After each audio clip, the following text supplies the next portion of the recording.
Okay. And we're back. Yes, better than ever.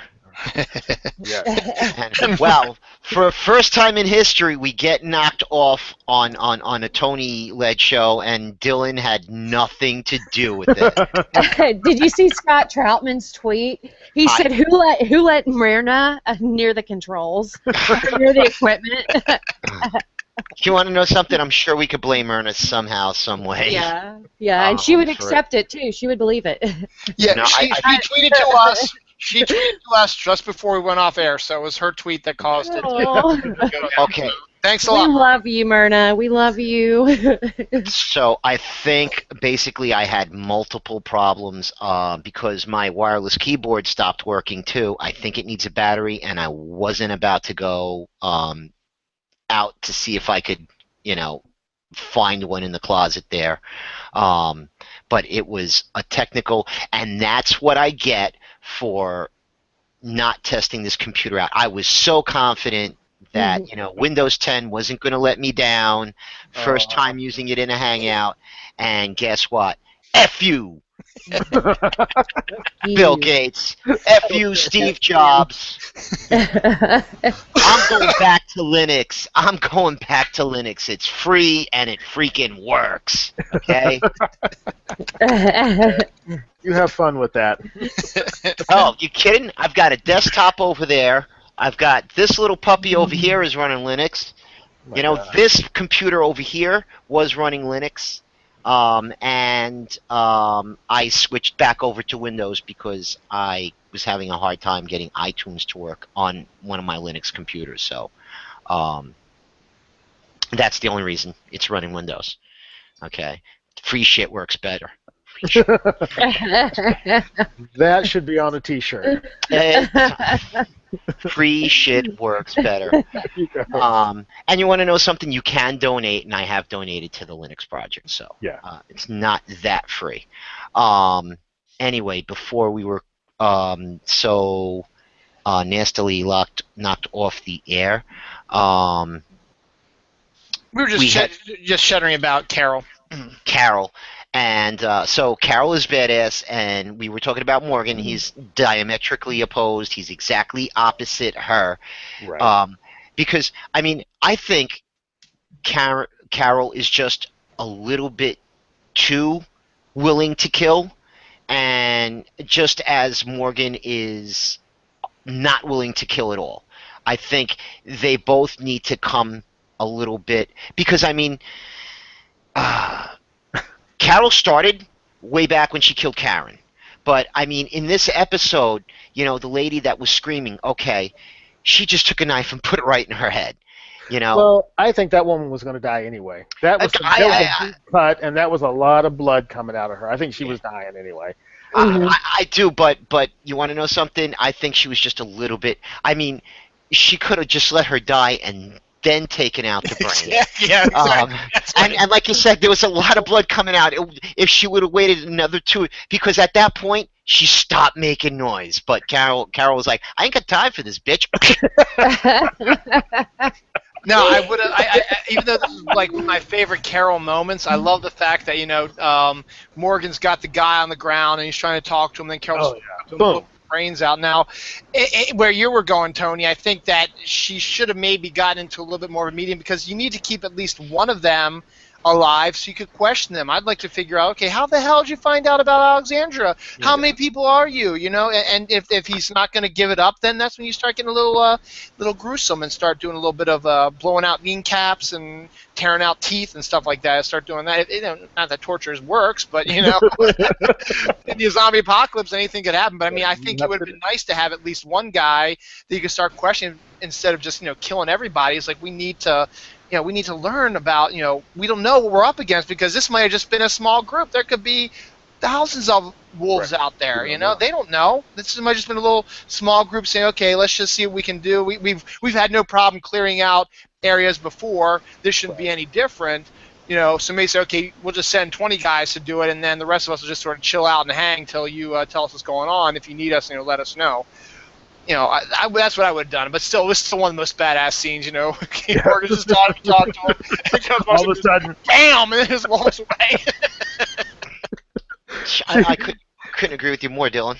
Yeah, I guess she was a little heavy-handed. She made like I don't know 100 people go and look at the flowers in that episode. and rightly so. Yeah. I'm just taking that one because I mean she was just so willing to kill. And she could have been like, she could have been stressed. She could have been like, you know what? I'm baking a casserole for Judith, damn it, and you're just coming in here killing my friends, and she just went off. She's like, I can't have anything. Yeah, I know. We're just trying to have a nice fucking meal tonight, okay? As a family, a sit-down dinner. Did any of you guys watch Honey Boo Boo? We did for a little bit. Okay, I watched it just for a goof. Scott McDonald used to watch it, and we used to friggin' just nasty tweet that whole show. Oh yeah, Don and I did too, absolutely. And there was one episode where she says we're going to make a multi-meal, okay? And basically, I think that's what Carol was talking about at the beginning of the episode, where she's like, okay, yeah, at the end of the month I'd go through my cupboard and, she'd say, oh, I've got this, it's been in here for a while, and she'd just take some stuff and see what she could come up with, and that's what Mama Honey Boo Boo used to do. Mama June, she used to take... Yeah, she used to take things and she just used to mix them all together and literally, like, put them in a big pan, mix stuff together, and call it a multi-meal. Because it was like, there's leftovers, like, I'm not going to get into it because I don't want to see Amy. Yeah. Well, you never know. It might sound good to me because it sounds delicious. Okay. Yeah, so we've got some tuna casserole over here and some macaroni and cheese. Let's mix them together, put them in a pot, put in the oven. No. But just real quick, I mean, I know this is probably just a decision by the writers or whatever, but damn, Judith slept through a lot of shit. Yeah, you'd always say that if it came to it, and it happened in the church though, didn't it? She started crying, and they knew she was back there, the Terminus people. But so they've already used that. So it seems like whenever they use something, even if it's a good idea, okay, and we'll get to this later. Yeah. The meat suit idea, they used it in episode 1. In season 1, episode 2, I think it was, where episode 2. Mm-hmm. And Carol used it also. Getting into Terminus, so that they get a good idea. They don't use it much, and right before Michonne used it too. Do y'all remember that? Michonne used it also. Well, Michonne also, and this was another thing that Michonne used. She had, her boyfriend and his friends. She had with the jaw cut off and no arms, and she would lead them around. She threw backpacks on them, so she used them as pack animals, and they were also, camouflage for her. She could walk around and not be abused by zombies, and they haven't adopted anything like that at all. So I guess they try and avoid reusing the same ideas. But is there anything else that we need to cover from? Just that I honestly I don't think Enid is a wolf. I just think that she saw that the writing was on the wall, that the shit is going down and it's going to go down again, and she's going to hightail it out of there. She's got no connections to the town, and she's just going to book out of there. I don't think she's connected to the wolves at all. I could be wrong. I could be wrong about a lot of things, but I don't think she's. And I think we'll see her again this season, because I don't think you would spend 10 minutes on her backstory if you weren't going to use her again sometime down the line. Yeah. Well, potential. Yeah. She's kind of like Ron. She's a survivor. She's going to do what she has to survive. I mean, that's her mantra. So. Well, I feel that the only reason for the JSS just survives somehow, if we're not going to see her further on down the line in some way, shape, or form. I think the only thing I want to touch on that we didn't mention was Eugene and his little interaction with Heath when he talked about the hair. Yeah. um, which is Respect the hair. Is that what he yeah, Yeah, says? I respect the hair. I respect the hair thingy, whatever he said. But yeah, that was pretty awesome. I really like Eugene. They need to find a story for him, but They've been utilizing him pretty good this season. I mean, the first episode, him, listening in on the conversation that Ethan Embry's character had about wanting to overthrow Rick, and then this episode with his interaction with Heath, and then talking to Denise, the doctor, about understanding just I understand being afraid and stuff like that. So, but yeah, he needs to have some sort of meteor storyline, and who knows, maybe we'll get it down the line. okay, so dun dun dun. We are going to get into thank you. Let me mention again before we get into this spoilers, people. There's going to be some spoilers, and if you don't read the book, we may get into some information that you might know if you read the books. And if you haven't read and don't want to know, I suggest you turn this off right now. We're talking about The Walking Dead, episode number 3. Thank you, or as I call it, Glenn is dead. Before we go on, though, Dylan, what are you doing this weekend? What am I doing this weekend? I am doing I'm now officially calling it a podcast. My Dylan Knows episode with the gentleman MJ Khan here is going to be my co-host. He's my co-host for my comic show. We do a comic show once a month, so we're going to be doing our November 1st show, usual time, 12:30, talking comic books, comic book movies, stuff like that. And last week I had the lovely Amy Figaro on the show with our Geek Shower, which was a whole lot of fun, and I highly recommend you check out those videos. Okay. So are you actually on iTunes, or are you just calling it a podcast? No, I'm just calling it a podcast. As I've mentioned in a bunch of episodes, it's the trendy word to use now, and I'm just trying to be trendy. I don't actually, I'm not on iTunes, and I know that, and yeah, actually, I've mentioned the last 3 episodes. So, if you want to be trendy, then you're not a podcaster. You're a YouTuber. So that's also trendy. So you can call yourself a That's the new thing. There you go, the YouTube Redder. But if you want to get all hip and shit, and as I said earlier, free shit works better. I just want to throw it out there. I agree with that too. I ain't doing no YouTube Red.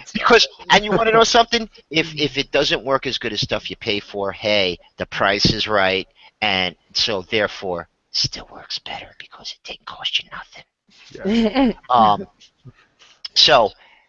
Thank You, which is the episode that takes off at the end where 1 ends, and 3 begins, is the same thing. What happens in Alexandria is right in the middle. We heard the horn at the end of episode 1, so we get to see the cause of the horn in episode 2, and now we're in episode 3. Thank you. And probably, because the episodes were so different, this one knew it was going to be action-packed, knew that there was going to be a lot of stuff, but in the time going up to it, AMC was really putting out a lot of stuff. You don't want to miss this episode. Make sure you have some napkins with you or tissues with you and whatnot. So overall, what was your impression of the episode? And I'm going to go right to Amy. My impression, or do you want me to rate it? Yeah, well, no, well, of course, I'm Glenn Lives. I think Glenn's alive. I don't think he died. Now, I know that Glenn is supposed to die eventually, but I just don't feel like this was the episode that he would die. They didn't, spend enough time on it. I didn't even get sad because that's how fake it felt to me. that it didn't happen. Okay. But before we get into his actual death. Just the stuff that happened. Yeah, the stuff that happened. I will be honest, it was like a little back and forth. I did like how Nicholas started to come into his own, kind of last minute. Yeah, last minute, like when there was 10 minutes left in the episode, and he decided to like kill himself literally, at the wrong time. literally He did the last right minute. thing. He did the right thing at the wrong time. Yeah. But that's just my opinion. Um, uh, so what I found interesting was you had these, I'm going to call them um, inexperienced townsfolk, okay, mixed together with our seasoned veterans. So you have, rookies out there with the seasoned veterans, and I guess this dry run was supposed to be that situation that Rick was using to start their training, so they could become Jedis by the end of this, and all of them failed miserably.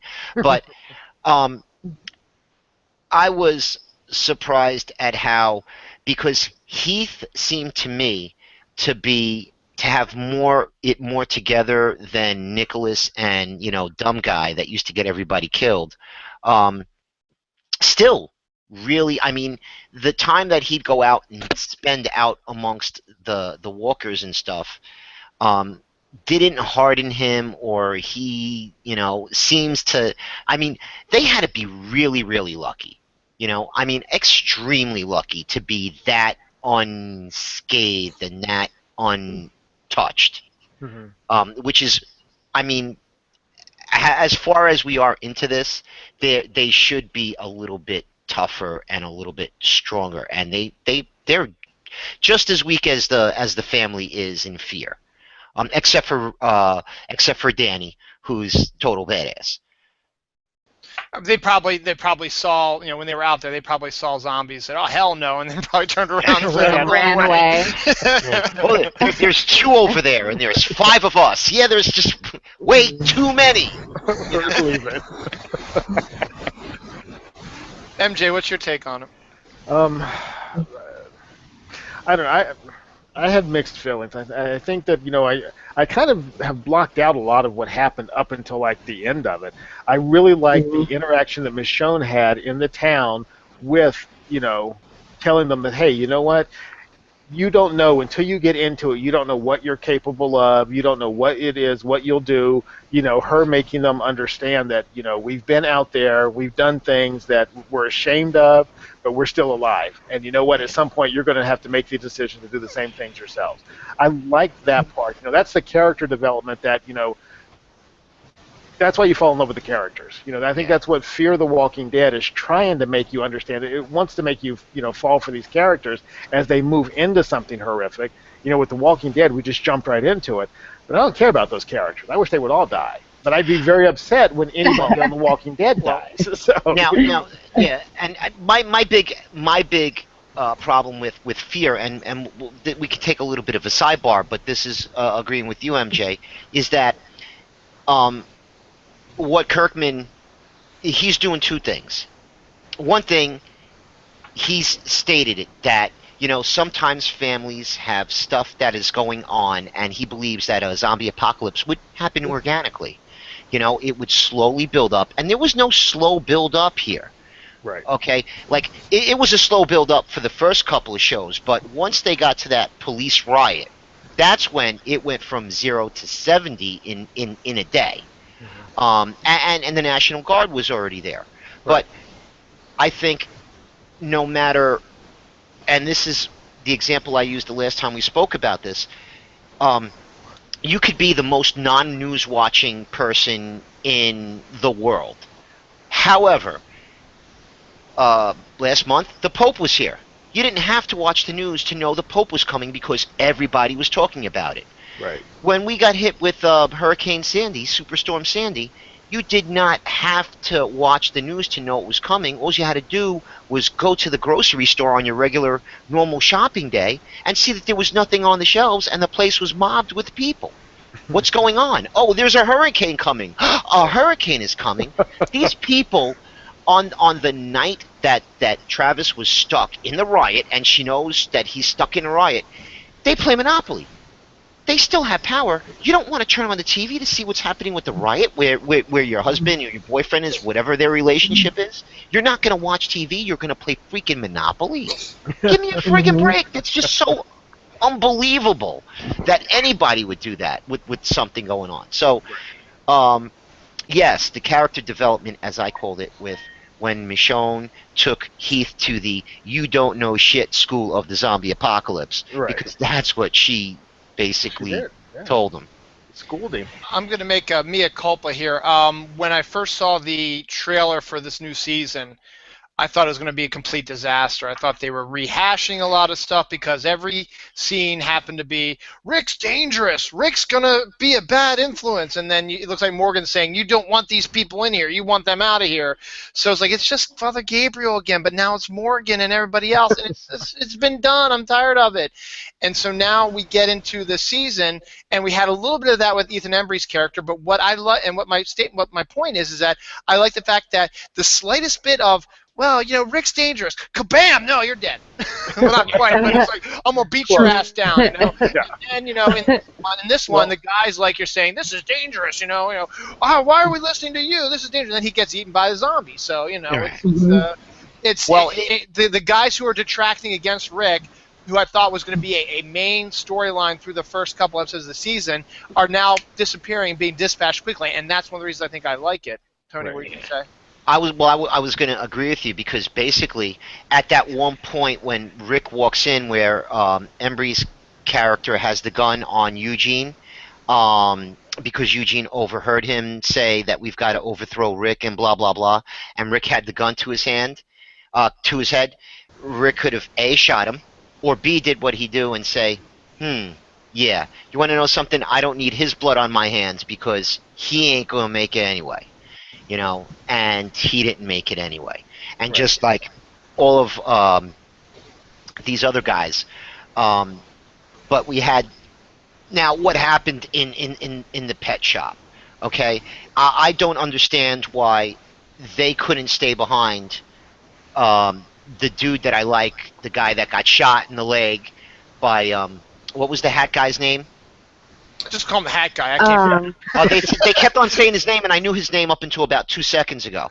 And like, I want to say it's Mulligan or something weird like that. Sturgis was his name. Sturgis. Okay, yeah. Okay. Sturgis Fanning. There you go. Yeah. Sturgis Fanning. Oyster Sturgis Fanning. But you know, the guy that he shot, I liked him because he's like, come on, let's just go. Come on, let's do this. You know, he was like, yeah, everybody else is like, oh, we're going to die, and everybody back there is going to die, and we're all going to die. And he's like, come on, we just got it. Let's get moving. And if he doesn't get shot in the leg, he's okay. Then you had okay, there's always got to be someone who turns an ankle somewhere whenever they're running. It's just a law. It's written into like contracts and stuff. Screen Actors Guild says that if there's 5 people running through the woods or more, someone's got to twist an ankle. It's just that's the rule. And it always happens. Why didn't they just stay back? They could have stayed back because, hey, I would have had idea, because they had idea A and idea B. You know, hey, Glenn's going to go with Nicholas to do this, and we're going to, when the distraction happens, we're going to run. And I would have been, how about you guys run because you can? We can't run, so why don't we close the door when you leave, and then maybe you come back and get us? You know? Or why not just stay with them, you know, because you're going to need to have protection with them, because they're not going to be able to protect themselves, because eventually someone's going to do something stupid and knock over something or cough or do something, and the zombies, who have like ears like hawks apparently, are going to like, oh, a noise, let's see what it is. Okay, now here goes my problem with the newbies, with the rookies. Okay, I'm out there in the woods. It's the zombie apocalypse. Okay, I've never been out there before. I'm going to be scared shitless. And a lot of people think that fear is a bad thing, but fear is not a bad thing. Because you're afraid, it's supposed to give you adrenaline, and you're supposed to do certain things. Now, I'm out there in the woods. My head is on a swivel. I'm looking around constantly. Yes. These Right. people are like hanging out like they're at the mall, you know? Well, Yes. And this Rick is going to get us killed. And then all of a sudden, like zombies that just have right. no idea about stealth just pop up out of nowhere and start munching on people. Well, that's I the mean, one guy. How did he get killed? There was like one zombie, and they turn around, and he's like on the ground with a zombie. I'm like, how did that even happen? you want to know Yes. something? Because you know, just like anything else, there are fetishes, and I think maybe he had a thing for zombies, and he couldn't control himself anymore. And he Must didn't, have. yeah, and he just thought maybe, look, I don't see any teeth in that zombie's mouth, so it might be safe for me to go over there and get it. Oh my God. I mean, I just can't. It just blows my mind a little bit how like you wouldn't have your head on a swivel and you Oh, wouldn't yeah. be spinning constantly, you know. And it happened more than once. Uh-huh. So we had that going on, and then Rick has that conversation that Heath hears. It's like, you guys got to survive. They're not all going to make it. The reason they're not all going to make it is because they're all like, ew, I don't want to get that zombie gunk on me. Ooh, that's disgusting. No, it's not. It's like, hey, I'd rather survive and come back smelling and looking like shit But be than alive, right? but be alive, or I could be dead, and then when I get dirty and slimy and eaten, I won't really care because I'm dead. Yeah. So I mean, the choice is yours. But um, Yeah. even though, I mean, they should have had some kind of a buddy system set up where it Oh, was like, yeah. okay, Michonne, you hang out with this jerk off, and this guy, you're with him, and you know, and yeah, back to Glenn, back or something. yeah, and you want to know something? This is the problem that led to Glenn's downfall and his death. Now, Is that before, Glenn Yeah. that before Glenn saves people. That's why Nicholas was there. He saves people because he had a chance to not allow Nicholas to even be out there, and he kind of said, "Okay, you know, you can come out." But not that I want to jump ahead to the Glenn is dead thing, because there's something else that's even more important that happened in that episode that nobody's really talking about, because everybody's focusing on the Glenn is dead thing, and it's the Rick cut his hand on the machete coming through the zombie thing, which everybody, spoilers, in the comic, way early in the comic, he gets part of his arm. He loses part of an arm. Right. So a lot of people are thinking that this is a precursor to Rick having to lose his arm, and there has been rumors that he has been filmed with a green screen bandage on his arm at you know, where they're at now. We will not confirm or deny that. However, the next really big thing, well, there's two more big things. One is that we left off with Rick in that RV. It won't start, and he's got a horde surrounding him. And we still got the half of the horde that's still heading towards Alexandria. We're going to have to deal with that in episode 5. So they may not even get to addressing where the hell is Glenn until the end of episode 5. Maybe that will push into episode number 6. Unless, oh my God, you know, we get a situation where some of the group is scattered, because we've got Daryl out there with Sasha and Abraham. They may not be able to get back into Alexandria. They may run into the wolves out there because they're far out. We've got Michonne's group with Heath and I'm sorry, I can't remember his name. I like the him. black guy, the guy got shot in the leg. Yeah. They're I'm going to back call in him Alexandria. MJ because he's bald, so I'm going to call him MJ. They're back in Alexandria, so they'll be joining up with the Alexandria people, because at the end of the episode they were walking into the walls and seeing all the destruction. Shonen and her crew is going to be back in Alexandria, so they're going to have that situation. Before we get into the other big stuff, I want to ask your guys' opinions on what is going on with Daryl this season. Not much. He hasn't been very front and center. And then this episode, his one big scene is, hey, I'm going to leave you all because I think I'd be better used elsewhere. And that's almost, and I guess maybe that's what they're going for. That seems unlike Daryl that I would think of, because yeah, he's fine. I guess he likes Alexandra and he likes being with Aaron and Eric and having a place to be, and he wants to go back and make sure they're okay, and make sure the people are okay, and have a place to protect. But to me, you're protecting them also by following Rick's rules by taking them out, and eventually he comes back around. But it just seemed like, a useless sidebar to me, and I know later on, once again, spoilers again, we saw in the trailer there's a scene where he's tied up and he's being held at gunpoint, which we're assuming is going to be by the wolves, so eventually he's going to be caught or something like that, but who we think might be the wolves. We just know he's being held at gunpoint at one point. So eventually he'll probably have a story pop up, but for now, I mean, I guess I'm trying to remember what he was fairly front and center last season. I mean, the whole Beth's thing and the hospital and all that going on. So I guess maybe they needed to have a little breather. But what's your take on Daryl's actions? Well, go ahead, Amy. Okay. If you remember at the end of season 5, he really wasn't front and center. Remember, he was one of the ones that, besides Sasha, she was just going crazy, but that was having trouble getting acclimated to their lifestyle. And it wasn't until the end that Aaron said, hey, we want, when he showed him the motorcycle, and he's like, we want your help with recruiting. And I guess he felt important, but, he kind of went off on his own a lot. Remember that? Towards the end of last season, went off on his own a lot. And that's what I started feeling last episode, when people were like, what's going on with him? Like, he just wanted to be off on his own. But yeah, I don't understand what's going on, but that's what it seems like. He's just, like, he's spaced out. Like, he's just not thinking about what Rick's thinking about. Something else in mind. I see, because he doesn't have, and this is one of those foggy areas, because he doesn't have a storyline, because he's not in the books. But I also feel like Tara doesn't have a story right now. Eugene doesn't have a story. Rosita really doesn't have a main storyline. Abraham is just being Abraham. Like, they don't have like something really going on.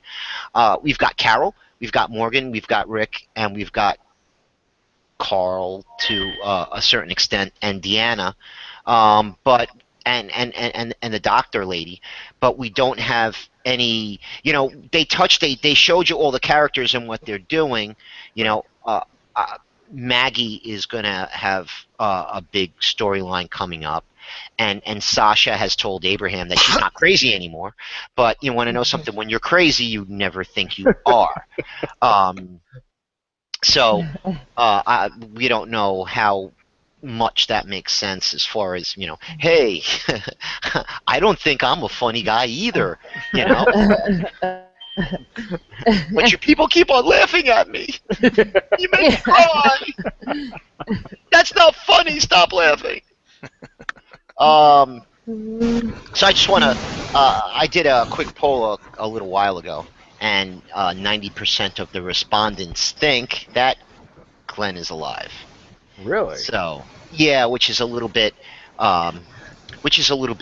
disconcerting to me for a lot of reasons. But one of the things that I've been reading, and I kind of remember myself, was, I think back in season 2, Shane had a knife and he used it to kill a zombie, but then he was cutting himself so he could bleed, so they could attract more zombies, and then he killed a zombie with the knife, and then he cut himself again. Eventually he ended up turning and becoming a zombie, but not in that episode. And it wasn't a result of the cuts that turned him into a zombie. Rick actually killed him, and then Carl had to finish him off. So I had to rewatch that a couple of times, and then I saw it online afterwards, but I was like, what the hell happened? Why is he looking? Because I didn't realize they show the zombie when they're eating someone on the road, and you could see the machete coming through the zombie. Yeah, right. And I didn't realize that Rick had actually, and they all do it, all of the veterans, when they're using a knife, they use a hand, exactly, to hold the zombie at arm's length so they can, Shot. you know, do the old knife to the brain. Yeah. And that's what he did, and he just did it instinctively. And one of the things, how come nobody wears freaking gloves? You I can't don't find some know. Right? construction. No, Sasha gloves or does. I mean, not goggles or Sasha. something. Michonne wears gloves. Does she Right. not? Michonne wears Yeah. gloves. She's She's the got, only one. yeah, Cool. and a nice pair of leather gloves, or those nice heavy, workman type Yeah, gloves. I work at a Mhm. uniform company. One of the products that we sometimes get from vendors is no-cut gloves. So if you're working with knives or sharp items or whatever, the fabric is so tough that you can't cut yourself with them. You figure that'd be something, would come in handy in a situation like this, especially considering what may or may not have happened to Rick in Yeah. this Okay. episode. So, do you think they're going to make him lose his arm or hand, or do you think that that's just a little bit of a tease because it'd be just too hard for them to do that? Well, as you Um, said earlier, Tony, you said that they don't like to repeat a lot of stuff, and there's some truth to that as well. Do you really want to have another Merle situation where we had Merle get the hand taken off, but at the same time they're also building up to they like to do red herrings sometimes where at this point Rick doesn't seem to be all that concerned about it. I mean, he looks at it, he wraps it up and stuff like that, but he's not really. He's more focused on, okay, I got to figure out how to get this horde back on track, get my plan back on. He doesn't seem to be that concerned about it now. Maybe he does. Looking at it. Yeah, he does keep on looking at it. Okay, maybe that's true. Doing this with it, and he's like, it's hurting, or it's Yeah. really impairing him. I mean, I would be worried about it. I wouldn't want to cut myself on an old rusty anything, let alone a zombie blood-covered blade that's been there for who knows how long. Tetanus. I'd be worried about it. No, I think in the end, I think that even though Gimple said, I think I read somewhere that the first half of the season, they're going to be doing their own thing, but he said by the second half of the season they're going to square it back to the comics. So if that's the case, As close as they can. yeah, as close as they can, and that's what you do if you want to have Rick get his hand cut off, and you didn't do it in Woodbury during the governor storyline. Do it This now. makes the most obvious sense to do it now. Okay, so I'm going to ask you a question now. Now, MJ, you've read the books Yes. up to and Amy, you haven't, right? I haven't read all I of them, haven't, I'm- yeah. but I do know. Yeah, I know. I've read a lot online, so I know some of what y'all are talking about right now. Like Okay. With, yeah, Well, so I know some stuff. Here comes another spoiler, and I know Dylan is dying to talk about this. Something that may happen, and it has to deal with Carl. Yeah, yeah. What may happen to Carl? Now, in my opinion, if they do go to that storyline, I don't know how deep they'll get into it, or how bad it will be, or how graphic it will be. Only because right now it's The Walking Dead is in syndication, and they're playing it on regular TV now. And something along those lines, especially when it involves a child, Right. could be a very risky thing if they do it wrong. And there is no way to do it right, as far as I'm concerned. So do you think, and if you don't know what I'm alluding to, I don't want to come out and say it just in case you don't know, but, what's the worst thing that can happen to a child, besides a child being killed, obviously? They end up on a milk carton, but they're not really dead. Yeah, and To me, that's much worse. and the thing is, in most horror movies, everybody will tell you sometimes they'll do something in a certain way, where they won't show you what happened, only because a lot of people's imagination It's take it worse. further than they would put on the screen. So I am not going to say what could possibly happen. So use your own imagination. I think it would be a bad idea to go there. They kind of skirted the issue after before Terminus, when Daryl was with Joe and the claimed crew. When what's his name, Joe said, they said what they were going to do to Carl, and which is basically as far as I think they could possibly get.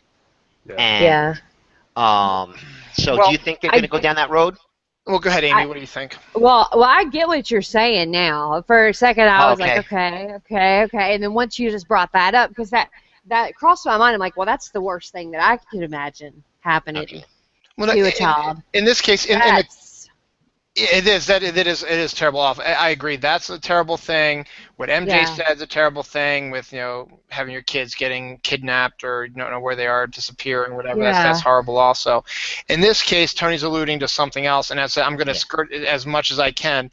But I mean, it won't Well, spoil it if y'all want to I'm just going to give yeah, props like to for me, MJ it because won't. he says you end up on a milk carton, and that puts into your head what could have possibly happened to this kid. Because there are some kids that end up on milk cartons because their parents are divorced and one parent takes the kid out of the country. Right. Is not a Hmm. bad thing. Okay, I'm talking about a situation where the parent didn't take him out of the country, and this is the zombie They're gone. apocalypse. Yes. Right. Yeah. It's So missing. But in this case, there is in comics. The comics is a visual medium. Now, television is somewhat, but they are in television. You have certain rules. Even on AMC, there are certain things you really can't do or say, even though they can push the limits as far as they can. But in comics, the rating, not the ratings board, but the editorial board, whatever, the comics code is no longer exists. It used to be a major thing that happened from the 50s up through about 5 or 6 years ago when they abolished that.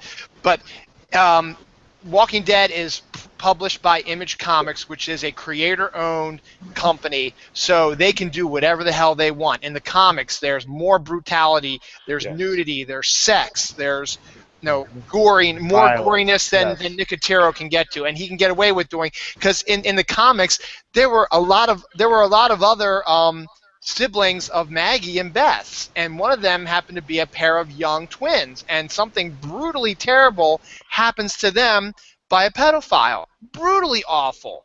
But they decide, and I agree. I think this is probably the best thing to do for a TV show. You don't need to see that. You want to see it. It's basically like when you're adapting a book into movies. You want to cut out some of the stuff that really isn't necessary to tell Right. the story. And this was more Kirkman just trying to say, let's shock the world and show what happens to these two kids.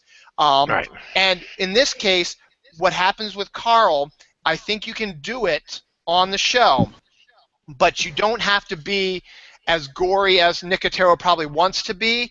There's ways you can do it where, once again, Tony, as you said, you let your imagination run away with it. You hear a certain noise and you see something happen, but you don't actually see what actually happens, and then you see the aftermath. Then you realize, oh wait, that's what happened. You put it So together, I think they can do it that way yeah. if they want to. I think they could probably do it, and even Chandler Riggs has said, I'd love if that happened, because of course he's an actor. Well, yeah. And wait for Well, him I to. mean, there's a couple of things that can happen. That can happen, but I mean, I'm just thinking because one of the things that they haven't really shown is kid zombies and things happening to kids, except for look at the flowers and And the stuff along pilot those. episode also with Right. the little girl. With the little Well, girl, but I Sophia. mean, well, yeah, Sophia, but you didn't see it happen to her, which is Well, like that's one of true. Yeah. one of the things that they did, and they did it 3 times. They did it episode in season 2 when they were on the road looking for Sophia, and I think it's T Dog when they were going through the cars looking for stuff. He goes into one car and he looks in the back seat, and there's a bloody baby child seat Mhm. there. Okay, Mhm. so they don't come out and say it, they don't come out and show it, but the visual is there. Here's a bloody car seat. Right. In one of the, I think it may have been season 3, but they go into, it may have been Carol. She goes into a building that was like a child daycare because they have all the little flowers and Yeah. it's decorated like a daycare type thing, and they just show you the room. Okay, so you leave it to your imagination, like I said, and then they did it again with Judith. She was in the chair and then she wasn't, and it was a bloody chair. When they brought her back. But then, any kind of violence against kids, they've actually, not shown it actually happening. Um, so I think they may skirt away from. I mean, they could still do it without showing it happening. Right. But yeah, poor And Sophia. then to be honest, I was talking this when you were off air, off fixing stuff up to the others. They have it set up that it could possibly happen because of something that happened in this episode. But once again, I don't want, or not this episode, in episode 2. So we're not gonna go into too much detail about that. It is. I didn't realize it, but it's getting really late, and we should get into the Glenn is dead, not dead thing. I wanted. If it wasn't for my malfunction, we would have been done by now. So, I'm sure you guys have valid reasons for thinking, and this is one of the problems with having read the books. But there's a couple of things going on. But Amy, because you're a lady, I'll let you go first. Do you want to make the case for why Glenn is still alive? Thank you. Yeah, well, I know that in the books, I know that he dies eventually, but a different way. He dies a different way. That's not the only reason why I think he's still alive. I don't know. Like I said, they didn't focus enough on him. Like, it wasn't a story. There weren't a couple of episodes about him. Like, think about Beth in the hospital. Every death, it's kind of built up to that, and this one wasn't like that. I feel like Nick was being ripped apart on top of him.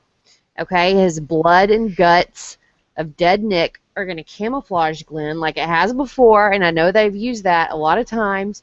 And everybody says crawling under the dumpster. And I think somebody else, another character, is going to come and save the day. Somebody we haven't seen yet. Okay, so there's a difference between human blood and zombie blood.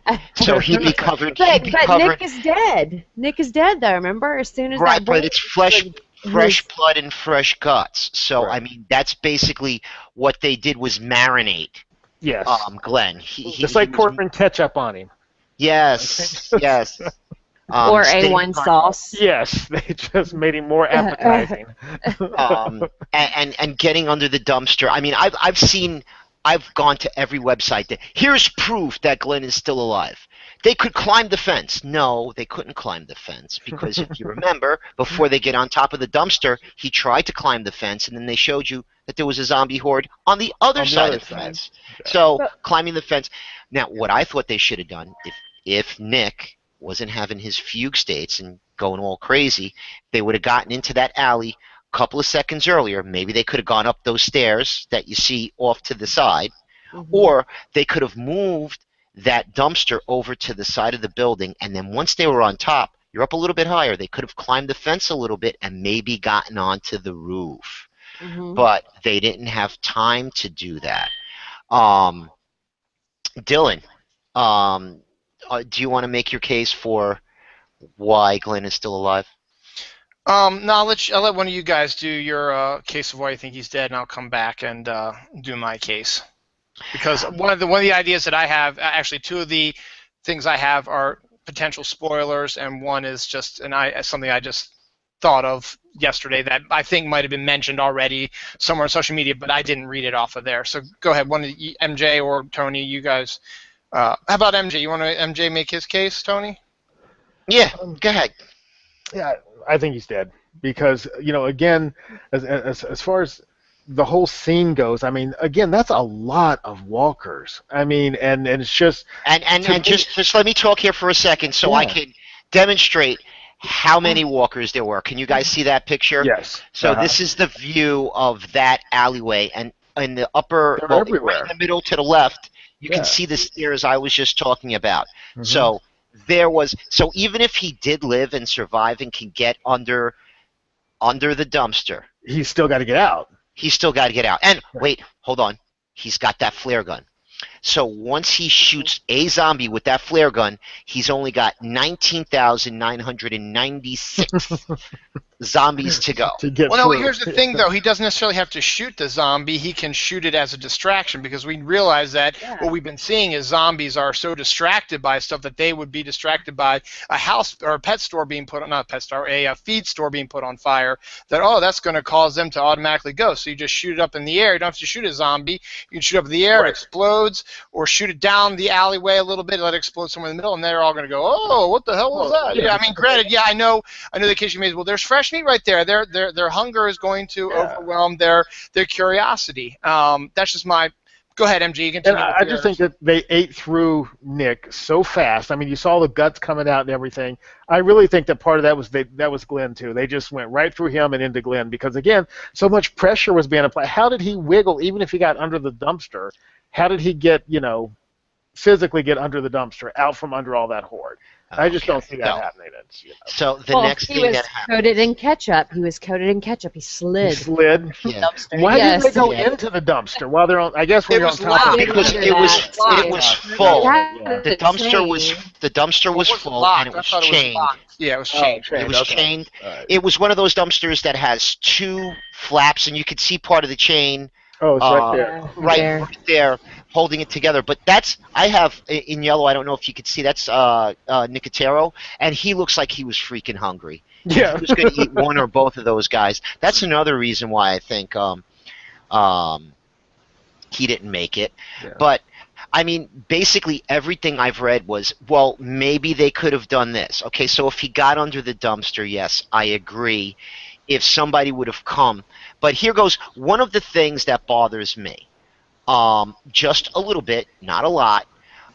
Because if you watch the video and you see it in real time, right before Glenn gets the splatter of blood on his face, you kind of feel that Nicholas is facing him and he's reaching out to Nicholas, but Nicholas isn't facing him. He's kind of perpendicular because if you watch the video, he's kind of sideways. Mm-hmm. When he kills himself, when they fall, Nicholas actually has his back to Glenn when they fall, and then they separate. After they fall, at no point in the rest of the scene do you see any piece of Nicholas at all. Now, with all those zombies around, okay, they should have fallen a lot closer together, and if Nicholas fell down on top of Glenn, you should be able to see him. And you can't see anything except for Glenn in the angles that they show. So, I mean, you've got this angle, which, okay, I don't see any Nicholas there, and look at his shirt. And look, the zombies are right there, and they're blocking the bottom of the dumpster. It's there in the background. So he's got to slither into that little group. Sorry, Holly, he's freaking dead. Okay? Well, I didn't see where they separate. I saw that he fell on top of him, and then at that point, Well, you separate. No. There's a possibility that even though you don't see him in that last screenshot you showed, why can't he be down by his stomach or whatever? Why wouldn't he be slitted enough down there? Or the zombies were all grabbing at him. Why wouldn't that push them down a little bit? And first of all, why? The zombies are so hungry. Why are his intestines up by his neck when your intestines are down by your stomach? You'd think that they're so hungry, they would eat them in a second. They're not going to have leftovers. Oh, let's just throw these off the side. No, we're going to eat them right now. That's what I'm thinking. So I saw them fall together. I don't remember seeing them separate. So maybe I have to rewatch the episode. I haven't DVR'd it. I didn't DVR it. Maybe I'll rewatch it on Sunday when they re-air it before the show. So we'll see. I think even if he was not eaten, he was scratched to hell. So at least he's, going to die from the dirty fingernails or whatever it is they get when they scratch them because, they were all pulling at him and clawing at him and everything. And I don't know. I think he's gone. Okay, so here goes the fall right here. Now, if you look at them, you see how close they are together. Yeah. Okay. If they fall straight down, they should land relatively close together. But if you watch the video, they do separate somewhat. Okay, and this is I took a screen snap right off of YouTube, and there's many different versions of this out there. You could actually see this scene on AMC. Now, if you look, the last thing that you see, and it's going to be really hard to pick it up here because you're not going to be able to see it. But now, if you look at to what they fell into, if you see the arrow right in there, that one little spot in the middle is Glenn's face. If you look at the spot where they fell, how far are they going to separate? They're not going to separate far, Right. and the dumpster is totally. Wait a second. That doesn't make any sense. If he's facing underneath the dumpster, he fell backwards off it. His feet should be by the dumpster, not his head. That doesn't make any sense. Okay, I didn't shoot the show, Dylan. I know. I'm just telling you. Okay, so based on that, and based on, okay, so let's look at this picture. So let me turn this back on. So this is the first picture I showed you. You can see the bottom of the dumpster on the other side of those feet to the left of his head. Okay, Right. so that's the bottom of the dumpster. Okay, you're saying it doesn't make sense. It I doesn't didn't make film. sense. I know. I didn't. I wasn't blaming you for filming Yeah. it. No, but I'm saying this is why he's dead, though, because they did not film it in such a way where he could survive. Okay, so before they start ripping guts out, you see this. Okay, you see them going into something. Now, Right. this is a bad angle because it looks like they're pulling stuff out of his neck, but they're actually not. Because in the next one, you'll see that there's blood and stuff, and it really is hard to. I mean, because of the angle, it's so high. The way they did the shot, it kind of looks like the stuff is coming out from his neck, but it's not. It's actually to the left of the blood and the stuff that's coming out is actually his shirt. So it is further down on his torso. But then again, this is a zombie show. They don't have to be anatomically correct. Right. Now, one of the things that I've read online is that he's supposed to die a different way, and it's probably coming up soon.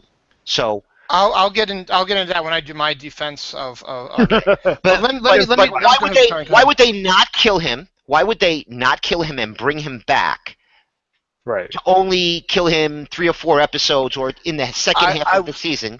I'll tell you why, and I'll tell you why in a second. But here's where I make my case. This is Okay, forget about the pictures. I'm just with my pictures. I was just refuting stuff that I've been reading on websites and stuff.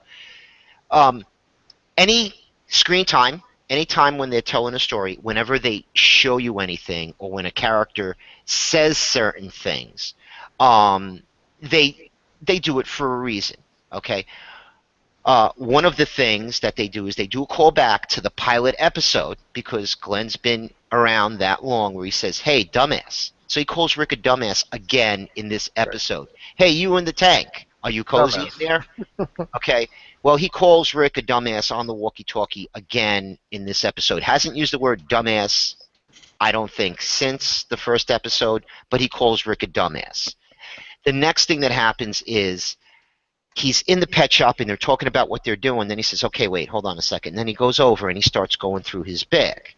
And he pulls out the watch and he looks at the watch for a long time. Okay? They put the camera on the watch. They show the watch. Why? Because we know what significance the watch has for Glenn. It was given to him by Herschel, his wife's father. And that watch was him approving of Glenn being with his daughter. Okay? And why would he stop? And to tell you the truth, the last time we saw that watch was back in Terminus. Okay? And what did they do? They showed you the watch. We thought Glenn was dead, because the watch was there. We're seeing the watch. Maybe they're teasing it again, but no. The last time we saw the watch, it was the watch. This time we're seeing the watch in his hands, which could be how they identify or not identify Glenn, by where they don't find Glenn, but maybe they find this pouch and it's got the watch in it. But there's a significance to that watch and them showing it to us. more than him calling Rick a dumbass and doing a sentimental callback to that pilot episode. So that's pretty much my case. And like to me, it doesn't make sense for them to kill him, not so they could bring him back and kill him again. And to tell you the truth, the situation that they've laid out and the situation they put it in, Scotty said it earlier, and I said this today to one of my friends at work. If he isn't dead, if they bring him back, if he escapes out of this, then I'm just going to stop watching this and I'm going to go full Doctor Who. Because that's what Doctor Who does. Okay? Impossible situation, and they always get out of it 99% of the time. Sometimes we lose somebody, but 99% of the time, they get out of it. The Walking Dead is like Game of Thrones. Characters freaking die. You know, and he's dead. I can't see any way of him getting out of there unless someone actually has a tank that could roll over them. And then maybe that's why they pulled out that, hey, dumbass. So he could crawl under the tank like Rick did and find the escape hatch and get in.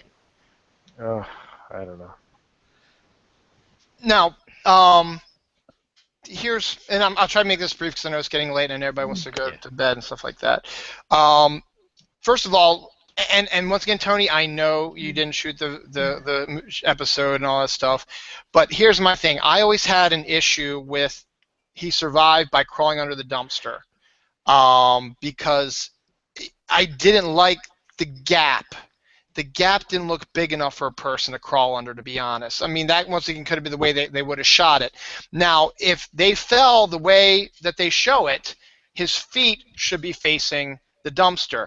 And in this picture, they have his head facing the dumpster. So all he's got to do is, whoop, if he can fit through there, is just slide under, boom, and he's there because that's where his head is. Yeah, he's got all his arms on top of him, whatever. As I said, I don't agree one way or the other, but let me tell you this. It's basically a no-win situation Walking Dead has put themselves into. Okay, on one hand, what you just said, if he survives, you're not going to watch it anymore. If he dies, it's going to maybe piss off the guys who read the comics, the guys and girls who read the comics. Now, to me, I'm okay either way because The Walking Dead is not a direct adaptation of the series. There is no direct adaptation of any book, comic into TV movies. They just have never done a direct adaptation of whatever. They make changes here and there. That being said, we're getting into deep, deep, deep spoiler situations, okay? So if you guys don't want to know where a possible situation where they're going to is coming up, you may want to switch off now. As I said, I'm only going to talk for about another 6 minutes. I'm going to try to make my point very quickly.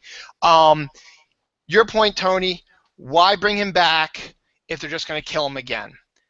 The reason why is because of what happens and how he dies in the comics. Now, we all know, and you've all heard the name Negan.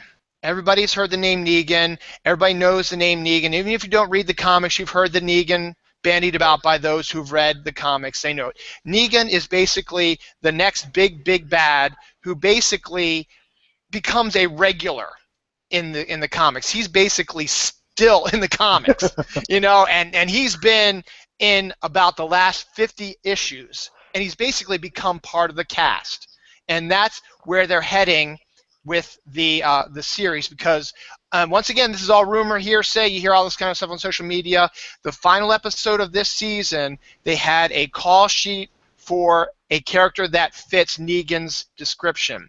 Now, the way the series is going now, they're setting up No Way Out, which is the zombie horde hits Alexandria, wipes through Alexandria, and they surprisingly are able to work it out there. It's not as big of a horde as this one is, so that leads me to believe that this little side horde is the one that's going to hit Alexandria. It's going to make its way back there, and Abraham and all of them are going to be taking the majority of the horde away, but there's still enough, as you saw in this episode, there's still a huge amount of horde coming their way.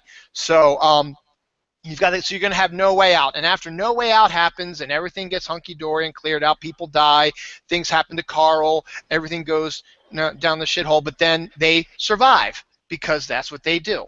And then you start getting into the whole Hilltop situation. Now, Hilltop, we discover, once again, spoilers, we discover that there are 2 or 3 other settlements within the Virginia area. One of them is Hilltop. And they have a character like Aaron. His name is Jesus, or Jesus, however you want to describe him. He's a badass. You thought Morgan was a badass. Jesus is a badass. Jesus is major badass. And I'm going to get back to Jesus in a second. But so you're going to have the whole Hilltop thing. So for the second half of the season, you're going to get no way out through this first part of the season. So you're going to deal with the Horde. And by the end of this half season, you're going to have No Way Out done and finished. They're going to have wiped the Horde out. And may or may not Carl happen. May or may not Rick's hand happen.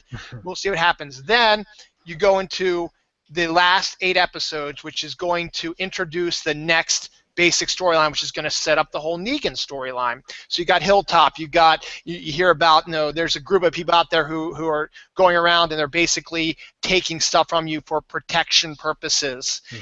Just like mob, mafia, whatever, and you don't want to mess with them. So Rick, being Rick, is like, we can take those sons of bitches on.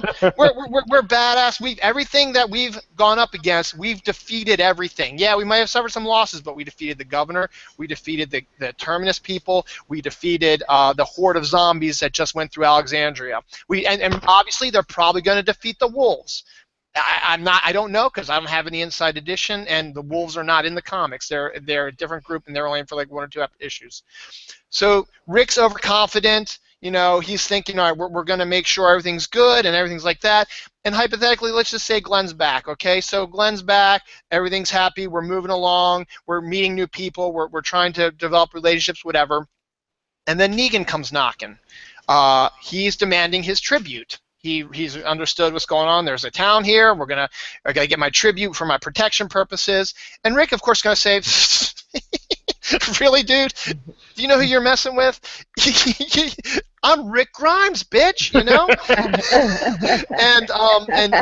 he's a badass. And so Negan's gonna be like, you have no idea who you're dealing with, dude.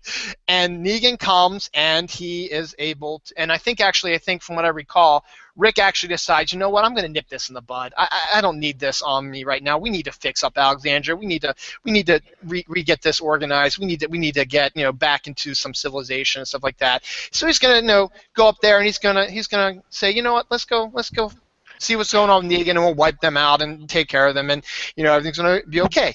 His overconfidence, and he brings everybody. He's got Maggie with him. He's got Carl with him. He's got Glenn's with him, and all this stuff. And then he underestimates Negan and his crew. And Negan and his crew says, "You fucking with the wrong guys, people, and we're gonna have to make a statement." So that they capture all these people, and so Negan's like, you know what? How am I going to make a point here? Oh, I know. Let's kill one of your people in front of you. I'm not going to kill you, Rick, because you're obviously the boss, and I don't want to martyr your ass. He's got Michonne. Okay, I'm going to stop you there. Okay. Because he makes Glenn the example. Yes. Okay. So why couldn't someone else serve? That's the point. I know, but you see, here's the thing, though. Who's it going to be? Let's look at it. Glenn is the one who is the non-violent, who has as I don't even know if this is true from what Yvette said on Talking Dead. He's never killed a human. Is that even true? I don't even know. I think he hasn't, but how would Negan know that? I mean, I know. But I'm just saying his character. We know his character is the good one, and Negan has a knack for being able to read people just from what he can tell about them. And Negan's not stupid. Maybe he's done his research on them as well. So he goes down the crew, and he's not going to kill Carl because I don't kill kids. I'm not going to kill Michonne because there's a woman, all that stuff. And then he ends up, you know what? I can't decide who I'm going to kill, so I'm just going to pick somebody. He picks Glenn, and Glenn gets killed. Now Maggie's there. There have been intimated that she's pregnant. We know she's pregnant in the comics, but in the series, the first episode of this season, they made a little comment that Glenn's like, I need you to stay here because of whatever reason. So she's going to see her husband get killed, the father of her child get killed in front of her, brutally, I should say. Rick is his overconfidence has killed Glenn, who is the guy who has been the let's say it, the conscience. And you know how people are, people who have some sort of good or whatever, they're the ones who are always going to get killed. So, Rick's going to, that's going to be a punch to his gut that he failed Glenn.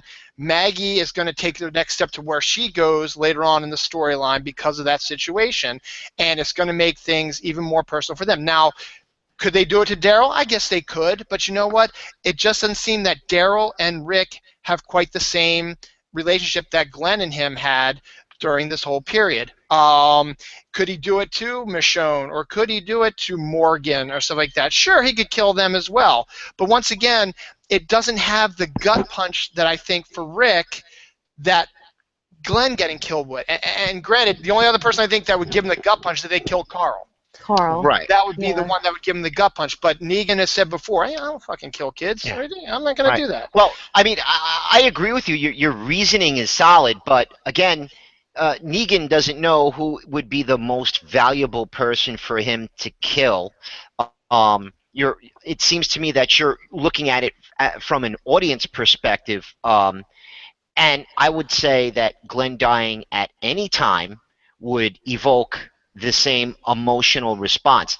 Well, and let me get to that point. Then go ahead and finish your statement. Okay, but the real reason why this happened the way it did was ratings, and I'll tell you why. AMC's stock price has dropped twice, 2 Mondays in a row after the opening episode and after episode number 2, and they were seeing that kind of trend last season where live viewership is down. Overall viewership, when they count second day DVR people watching and on-demand type stuff, they're actually at an all-time high with the number of views. They're still getting like 12 million live views on a Sunday night, 12 million families or TV sets turned on to the show. But the ratings are dropping. The stock price is dropping. So who owns The Talking Dead? AMC. Okay? They unambiguously or ambiguously kill Glenn, so you're not really sure. So what happens? You're going to get everybody tuned in live next Sunday. What's going to happen next Sunday? Oh, it's the Morgan show. Morgan, yeah. Okay, and you get an hour and a half of the Morgan show, but you increase your live viewership. Why? Because there's a lot of people that don't realize that next week, or on Sunday, I shouldn't say next week, this upcoming show is going to be the Morgan show. So guess what? The following week, you're going to have the same number of live views. Because wouldn't they, do you think the people who want to see what happens to Glenn, if they start seeing that it's just going to follow this dude that they don't know anything really about, or Morgan, it's like, I don't want to see this, and they're going to shut off and maybe watch football instead, and that way the ratings are still going to go back down. That's why I say there's a lot of people that don't realize that next week is going to be, or this Sunday is going to be a Morgan-centric episode, even though it's going to be an hour and a half. There's going to be a lot of people that tune in because, hey, guess what? Last week, they watched it off their DVR. As soon as the show ended, they saw some previews with Morgan at the end, and then they flicked it off. Okay? So they don't know, or maybe they don't read. They don't go online and search it out. I mean, people that are in the know. My point, though, is that if they see that it's not going to fulfill the Glenn storyline, they're going to shut it off. So in the end, they're still shooting themselves in the foot. Yeah, but they'll still get the live view, and they'll still get the rating for it, even if you watch the first 10 minutes.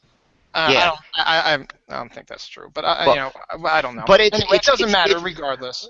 It's I'm saying the whole thing, because why would Scott Gimple come out with that statement that says you will see him again, pieces of him. You may see him in flashbacks.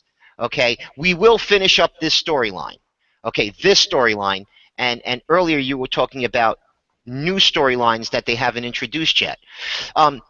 Yes, but there's a couple other points I wanted to make. Real quick, there was and this was not, I do not believe that this was photoshopped or whatever, but they revealed a behind-the-scenes picture with Jesus and Daryl and Glenn, very much alive, still filming an episode. Now, Jesus is in his full garb. Wait, hold on. You're assuming, and it's very bad to do this because you know how they film TV shows. You're assuming that they were all together on the set filming together. And as you well know, Dylan, sometimes you have a location and they may be set up at a location, and then they have actors that are filming in that location a scene. Okay, and they may have other actors that are just sitting in a trailer waiting for their turn to film in that same location. They've got the cameras set up, the whole crew is there. So there, I mean, and they don't film a TV show in a linear fashion. Like, they don't film the first scene and then go to a different location and film the second scene and then come back to the first location and film a third scene. They don't do that. They film as much as they can in a certain location as they can with the crew and the actors that have to be there. So then the flashback that you're thinking this is going to be, that Glenn's going to be in, is going to be the same exact spot where Jesus and Daryl are? If it's inside, okay. If it's inside Alexandria, yes. And it didn't look like it was, no. Well, it looked like there's a wall behind them, and you can see crew with the orange vests and stuff. So if it's in, I mean, one of the things that they do all the time is they use the same location over and over, and sometimes you don't even realize it because they just change some of the camera angles, which is the easiest thing for them to do, is move a camera from here to there and film going this way instead of going that way.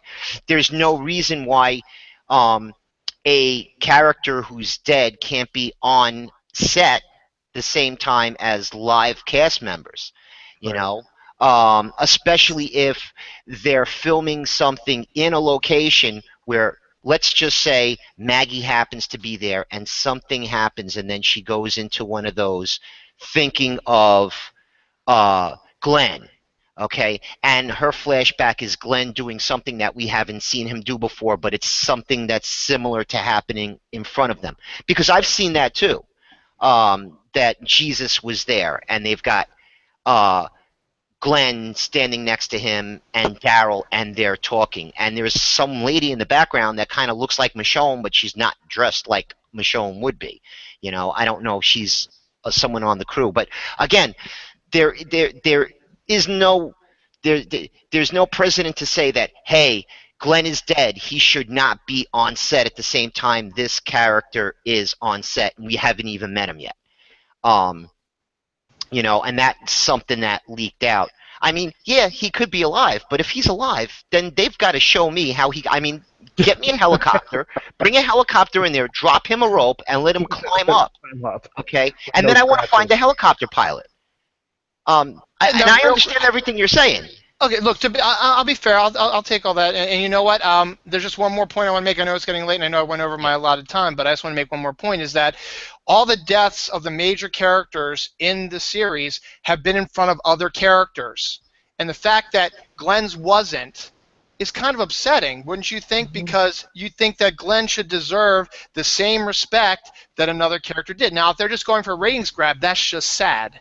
And I know that's what you think it might possibly be, but the fact is, if you're doing one thing, every major character who has passed on, Shane, Herschel,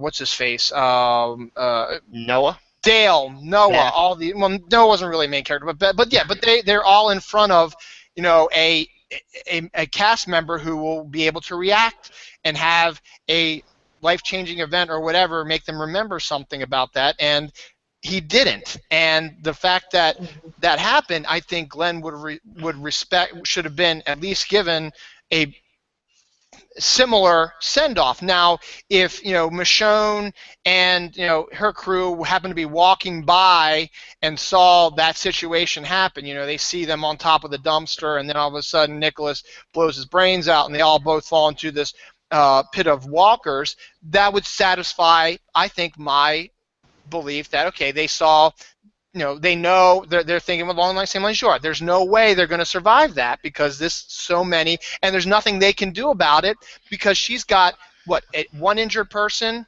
with her, two injured people, or she's got both. Her and Heath. The one. Okay, her and Heath, yeah.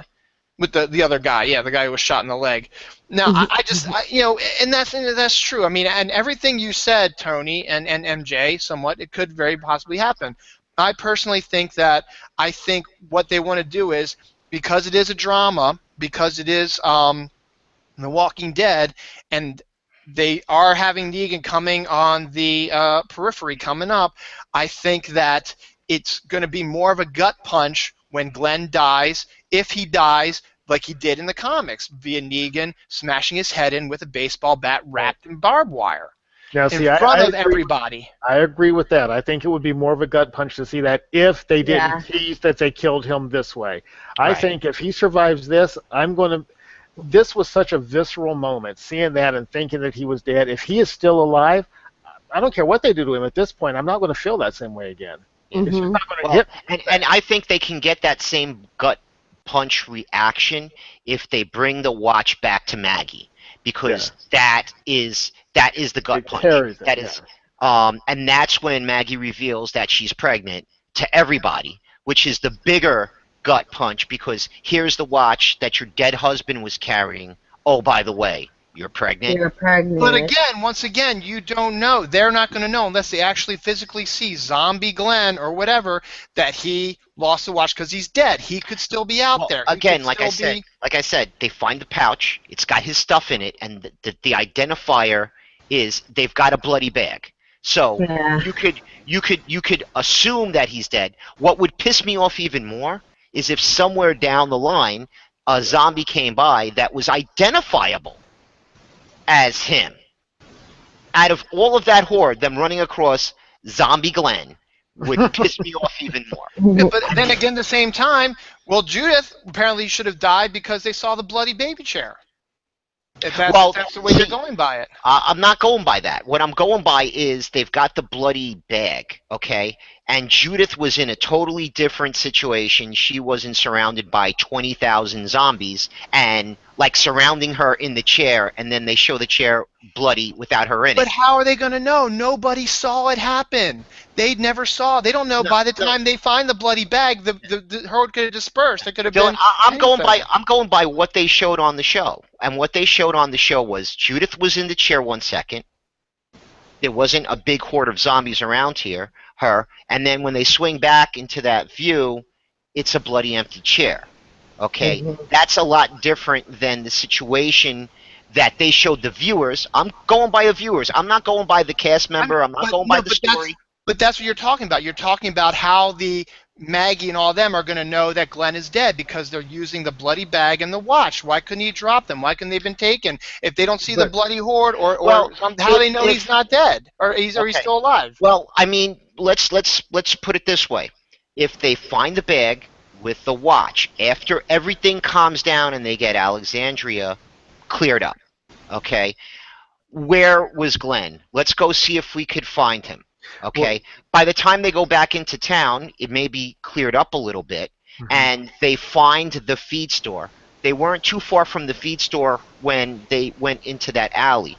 Okay, they may find a gun or a knife or something that leads them to that alley. Okay, in the world that we live in now, it's like 7 years that you're missing before they claim that you're dead. But what I'm saying is, okay, there's evidence, a bloody bag. I'm not saying they have to assume that he's dead, but we as the viewers saw what the situation was, okay, and we should know that he's dead at that point. Or the flare gun goes off, like what about that? Because remember, he said he my would. opinion, but he said he'd find a way to. The flare gun. The flare gun might be what draws them or brings them to that location. Them to that area, and then they see him, and like the watch is hanging out of a pocket, and like, well, hey, that's Glenn. Okay. So, Amy, are you coming over to the dark side? I am not. I said I'm not changing my opinion. I have a feeling that something's going to change, but. I don't know. He said that he would find a way to signal them, and if you remember at the end of it, Michonne looked up. And she was looking in that direction, and you could see it on her face. She's like, there's no signal, there's no anything, there's no smoke, and there's no signal. And I think she knew Glenn would have found a way, but something is wrong if he's not signaling us that he's okay. And there's also a possibility she's going to find out eventually there's the wolves. Oh, wait, maybe the wolves got him, and they left his bag and all that stuff. Maybe that's why he couldn't signal anything. I'm just telling you what we might see. We might know as the viewers that he's dead, but the fact that they're going to automatically assume by a bloody bag or a watch that Glenn is dead, I don't buy it. I think you've got to have something a bit more visual for them to understand that Glenn is dead. Now, we know, but I'm talking more along the lines of the character's viewpoint. Yeah. Well, I mean, it's quite possible that Glenn gets ripped apart so bad that there's pieces of him. I just don't think that they would be able to show us enough to satisfy. I mean, if they found the bag around a corpse that was unidentifiable and it had the watch in it, would you say that that was enough if it was unidentifiable? Because using that logic, I wouldn't. Right, because using that logic, somebody could have found Glenn, stole the bag, and this could be the person that stole the bag. Even if the bag was still in that area right next to the dumpster that we as the audience know he fell in that area, you still wouldn't accept it. No, I'm not saying because the main character didn't see it though. I'm not talking about me as a viewer accepting his death. No, you are talking about how the viewer, the characters are going to assume that he's dead because of the bag and because of the watch. And I was just explaining to you that's not necessarily the case. But you said you needed more evidence, and based on what you said before, that somebody didn't see it, and you'd need more than the pouch. I submitted to you if they found a body. And it doesn't make a difference where the body is if you're a character in the show, because you don't know he was on top of that dumpster or in that alley. But if you came across a corpse that was unidentifiable as Glenn in that alleyway, but you didn't know Glenn was there, okay, and you looked into that pouch and you found the pocket watch, by your reasoning, you wouldn't be able to identify him as Glenn because it could have been someone who stole that bag from him. Once again, I was just telling you on the character's viewpoints. Yes, not on the viewer's side. But why wouldn't a character assume that that was like, maybe they say, oh, look, those look like his boots? Or, I mean, they would have to come out and say, oh, my God, that was Glenn. But at the same time, you just said it yourself, Terminus, the guy had his pocket watch. We automatically assumed he was dead. He wasn't dead. Well, but that's what they wanted you to believe, because they were also finding articles from everybody else. Like there was the poncho and the hat and the backpack and the backpack and the gun. So they were showing you familiar articles from everyone, and they weren't dead yet. Which is my point also, is that they see that they're not going to think that that's Glenn. They think someone might have grabbed his bag and stuff like that. We'll just leave it at that. We could keep going the rest of the night, but it is getting late. No, it is getting late. I'm just, because I mean, the easier answer is he's dead, and keeping him alive really serves no purpose unless, again. If he lived 5 more minutes, there's still, that horde around there, and even with the flare gun, I don't see a viable way of him getting out of there. That's pretty much why I think he's dead. Forget about everything else. Yeah. Well, let's say he is dead. He did die. Okay. And yes, I will say that. Yeah, if it just wasn't a big impact. When it does show, like in, not next week or this week's episode, but the one after that or the one after that, plays a little bit more about what happens, or just makes it, I guess, feel more real, then yeah, I'll accept it. But it just didn't feel real. Yeah. Yeah. Well, I mean, it's just too well orchestrated. Yeah. They didn't have Glenn on. They didn't put in memoriam to Glenn at the end. They had the Gimple statement. This happens and blah, blah, blah. And the only thing that the statement didn't come out and do was say, Glenn is dead. Okay? Chris Hardwick refused to say, Glenn is dead. What did we just see? Is he asked the questions, he didn't give the answers. Did I just see what I thought I saw? Perpetrating the is Glenn dead or not conversation, which basically, like I said, you may think it's silly, but when it comes down to stock price and bottom line dollars, it ain't silly. Not if you're the executives at AMC. It is not. So I think it's plainly orchestrated, and it all comes down to the mighty dollar. And when that's one of the answers, that's probably the best one and the one that makes the most sense. But so I guess we didn't change anybody's mind because everybody's still alive. So Wait and see. anyway, we'll see. We'll see. Anyway, good night, everybody. Because oh crap, we've been on here for a long time, and mostly because of my my crash or whatever. I didn't throw up. Yay! Yay! 2 hours. I'm not throwing up. Yeah. Don't go All make up for it now. So. All right, I'm everybody. We're gonna go look at the flowers now. Oh. So yeah, Holly, no, he's dead. Did you see that with him? That person's Brian. having a hard time getting under that friggin' dumpster. Well, if he could fit under a dumpster, certainly a zombie could fit under it too. Yeah, Right. even Yeah, better. like zombies, like you never seen a zombie get down on their hands and knees and eat somebody. Reach for- Wait, we saw it earlier in the same episode. Crawl under cars. Anyway, All Glenn right. can't fit. He sure can, especially if he's dead, because then there's no air in his lungs. It takes up less Oh. space. Anyway, good night, everybody. We'll see you Good next night. week, 9 o'clock. Good night, everyone. Good night.